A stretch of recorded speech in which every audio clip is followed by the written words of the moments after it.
इस वक्त हम किश्तवाड़ में हैं और मेरे साथ डिस्ट्रिक्ट बार एसोसिएशन रामबन से हैं। चलिए इन्हीं से बात करते हैं। सर अपना नाम बता दें। मेरा नाम एडवोकेट सूरज सिंह परिहार है।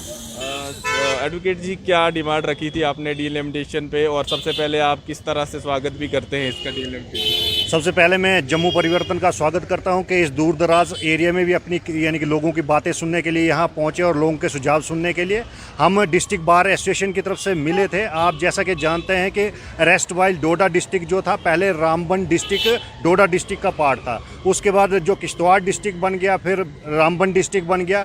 उसके बीच में जो रामबन की कॉन्स्टिट्यूंसी थी, खास तौर का जो इसका असर और काश्तीगढ़ ब्लॉक, वो डोडा में फॉल करता था। और रामबन एक वाइड डिस्ट्रिक्ट था जिसमें Banihal constituency with in district fall करती थी, और जो गूल अरनास कॉन्स्टिट्यूंसी थे उसके कुछ गूल तहसील वाला हिस्सा रामबन एडमिनिस्ट्रेशन के कंट्रोल में आता था। उसके कुछ पोलिंग स्टेशन रामबन से कंट्रोल होते थे। तो जब हमने अपनी बात रखी, कमीशन ने पूरी गौर से हमारी बात भी सुनी और उन्होंने ये भी बताया कि भाई जो भी कॉन्स्टिट्यूंसी बनेगी विद इन डिस्ट्रिक्ट बनेगी। उसके बाद एक बात जो उन्होंने रखी, तो हमने भी अपना मुद्दा रखा कि भाई अगर ऐसी बात है तो फिर हमारी कॉन्स्टिट्यूंसी जो असर और काश्तीगढ़ का एरिया डोडा में चला जाएगा। उसके बाद जो हमारी कॉन्स्टिट्यूंसी है, अगर कुछ एडजस्टमेंट हो सकती है इसकी, बनिहाल और कुछ एरिया संगलदान वगैरह से अगर एडजस्टमेंट हो सकती है तो अच्छी बात थी। लेकिन अगर बनियाल कॉन्स्टिट्यूंसी को ना ही डिस्टर्ब किया जाए तो उसमें देखने वाली बात थी कि पॉपुलेशन फैक्टर क्या रहता है। तो उसके बाद हमने अपना रिटर्न मेमोरेंडम भी रखा। रिटर्न मेमोरेंडम के साथ ही हमने यानी कि कंग्रेचुलेशन भी दी, मुबारक भी दी कि भाई फर्स्ट टाइम जब देखा जाए कि पूरे हिंदुस्तान में रोटेशन जो होती है, 2 इलेक्शन टेन्योर के बाद चेंज करना पड़ता है रोटेशन, लेकिन जम्मू कश्मीर में लोकतंत्र को इस तरह से गले से घोट के रखा हुआ था कुछ सियासी हुक्मरानों ने कि 24 साल तक रोटेशन नहीं की गई थी, कोई सुनवाई नहीं थी। और उन्होंने एश्योरेंस भी किया कि इस बार तो जाहिर तौर पर रोटेशन भी होगा, जो रिजर्व कॉन्स्टिट्यूंसी थी वो दूसरी जगह रिजर्व जाएंगी, जिस तरह जहाँ जिस किस्म की पॉपुलेशन होगी, और ताकि वहाँ के लोगों को भी रिजर्वेशन का बेनिफिट मिल सके।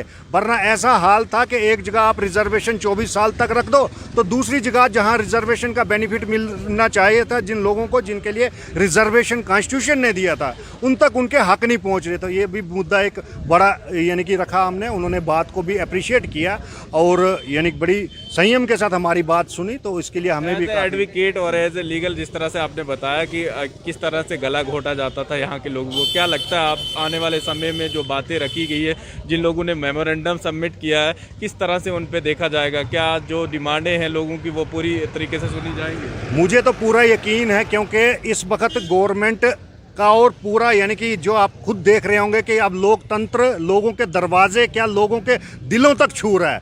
आप पंचायती राज देख लीजिए, सरपंच देख लीजिए, उसका डीडीसी इलेक्शन देख लीजिए, अब जो डिलिमिटेशन कमीशन आ गया है, और इसमें देख लीजिए लोगों का पार्टिसिपेशन से पता लगता है कि कितना एक्सपेक्टेशन गवर्नमेंट से लोगों की है। जब लोकतंत्र उनके घरों तक पहुँच रहा है तो जाहिर सी बात है कि डेमोक्रेसी के इस पर्व पर कौन नहीं खुश होगा। और हमें उम्मीद है कि इसका पूरा संज्ञान गवर्नमेंट भी लेगी और मैक्सिमम तौर पे उनकी जो लोगों की ग्रीवियंस है उनको रिड्रेस करेगी। चलिए, ये बार एसोसिएशन के एडवोकेट रामबन से थे और जिस तरह से इन्होंने बताया, और बहुत खुश हैं ये भी, और 24 सालों के बाद जिस तरह से इन्होंने बताया कि लोगों की बात सुनी जा रही है और लोग भी बहुत खुश हैं और बढ़ चढ़ कर हिस्सा लिया सब लोगों ने। अब आने वाला समय ही बताएगा किस तरह से बात सुनी जाएगी। फिलहाल देखते रहें यूं जम्मू परिवर्तन।